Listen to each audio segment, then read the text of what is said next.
Hello friends, I am back. तो आज मैं आपसे डिस्कस करने जा रहा हूं। पिछले कुछ दिन पहले कुछ इंजीनियर आए जॉब के लिए।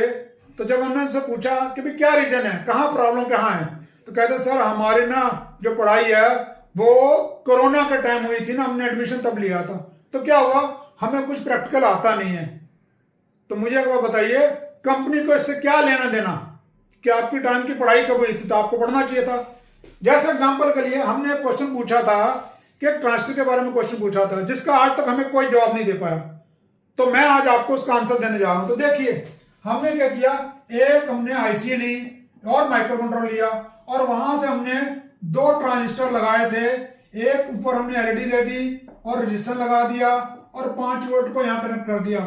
दूसरा जो है हमने, ये कौन सा ट्रांजिस्टर है, पीएनपी टाइप का ट्रांजिस्टर है और ये लगाया हमने।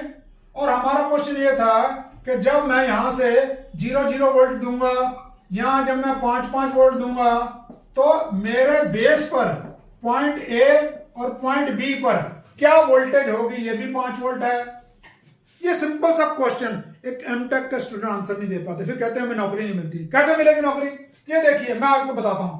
ध्यान से देखिए, अगर ये यहां पर 0 वोल्टेज दिया आपने और यहां भी 0 वोल्टेज दिया, जब मैं 0 वोल्ट दूंगा तब ए और बी पर क्या आपका वोल्टेज होगी। जब मैं 0 वोल्ट दूंगा तो आपको पता है ये एक एनपीएन ट्रांजिस्टर है, एनपीएन।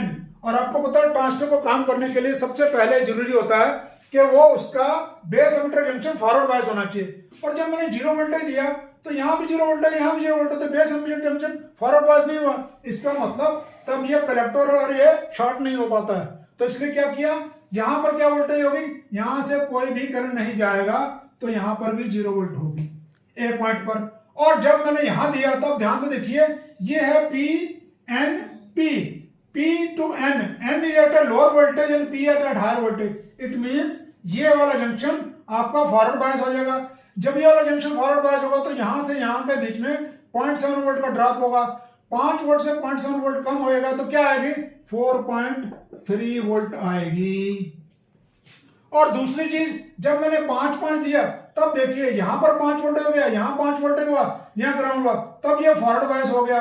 और आपको पता है जंक्शन में 0.7 वोल्ट होता है, तो क्या होगा, इस 5 वोल्ट में से 0.7 वोल्ट, तो ये यहां पर क्या बचेगा, ग्राउंड से नाप रहे हैं तो 0.7 वोल्ट बचा। और इधर क्या होगा, इधर देखेंगे, अगर मैं यहां 5 वोल्ट दूंगा, ये भी 5 वोल्ट है, अब ये जंक्शन फॉरवर्ड बायस नहीं हुआ, तो क्या होगा, कोई करंट नहीं फ्लो होगा। और कोई करंट नहीं फ्लो होगा तो ये वोल्टेज तो बेस पे पहुंच जाएगी। तो ये, तो इसका मतलब क्या है, जब भी आपका सर्किट एनपीएन पीएनपी, जब भी हम कट ऑफ और